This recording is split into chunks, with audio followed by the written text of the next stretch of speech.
Navy Grog. Hey, I'm Caribbean Andy. We're gonna make some Navy Grog today. Trader Vic had a Navy Grog on the menu. Don the Beachcomber did as well.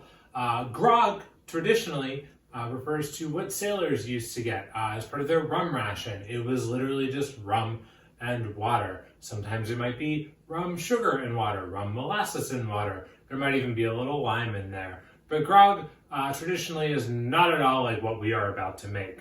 On Tiki menus, it is typically something with a lot of rum and a lot of juice. The Don the Beachcomber recipe has a signature piece of a frozen ice cone, which I found very alluring. And the Trader Vic recipe calls for allspice shrimp, which I also wanted to use. So what we're gonna do is kind of marry the two recipes together. I hope that's okay with you all. And sort of come up with our own little Navy Grog that's an homage to both of these great, well, I don't know if they were actually great men in their personal lives, but as far as what they left us in terms of escapism, drinking, culture, great. So let's go ahead and get started right now. Why don't you do me a favor? Go ahead, leave a comment down below. Let me know your favorite Navy. And let's make a Navy Grog. We're going to use 3 different types of rum. I have them all right here, and I did not open this one yet. We are going to use 1 ounce. Oh boy. Of Hamilton 151. Ministry of Rum Collection, overproof, distilled and aged on the banks of the Demerara River. 1 ounce of Appleton Estate. And write it all out. 1 ounce of rum agricole.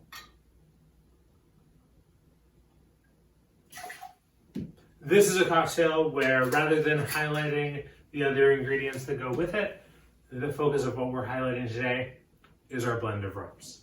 We are going to put a 1/4 ounce of allspice shrimp, 3/4 of an ounce of freshly squeezed lime juice, 3/4 of an ounce of freshly squeezed grapefruit juice.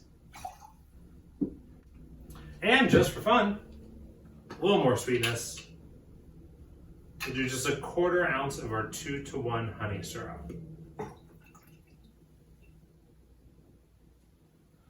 That's what Don the Beachcomber would have wanted. He wouldn't want me to lick my finger. You're not drinking this, it's okay. Oh boy. Cocktail Kingdom sells an ice cone mold. It's like $20 for a piece of metal with a pokey thing in it. I got this silicone garlic peeler, and another person might have tested this once before they made the cocktail. Not this guy. So we're gonna go ahead and see if our ice cone comes out of here. Oh, seems pretty good. All I did, I put ice in the food processor, packed it into this little silicone garlic peeler guy, and then put this plastic straw down the middle. Now, the real question is, that plastic straw is not coming out of there, but I think that's okay. Also, I don't really like that glass. I thought it was gonna be bigger. Okay, so we're gonna put our ice cone. Is that worse? Shit.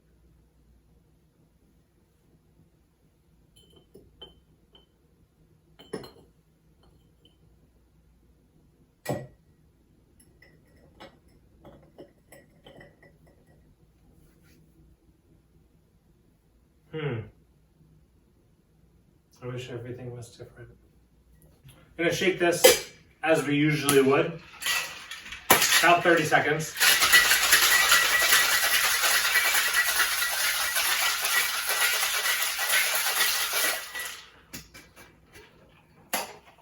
And we'll just do a single strain. I don't have my strainer. And we'll just do a single strain.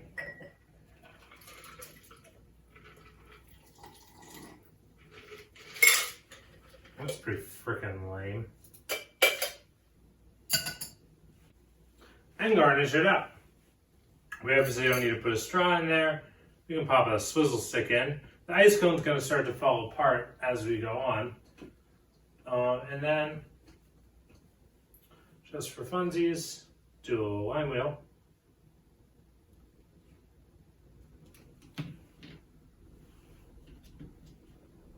I gotta tell you, this is the most disappointing moment of my career.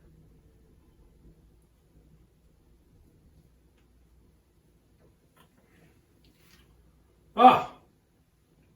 But boy, did I make a delicious cocktail.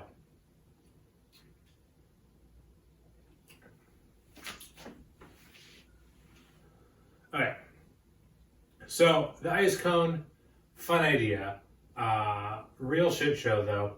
And I don't recommend it. You could go ahead and spend $20 on the Cocktail Kingdom one. You could try and do exactly what I did. Honestly, a different glass might make it different, but you know, this is not my best work. But it is a good cocktail. Very similar to the Jet Pilot I made a few videos back. I think something's gonna catch on fire soon. Cheers, like and subscribe.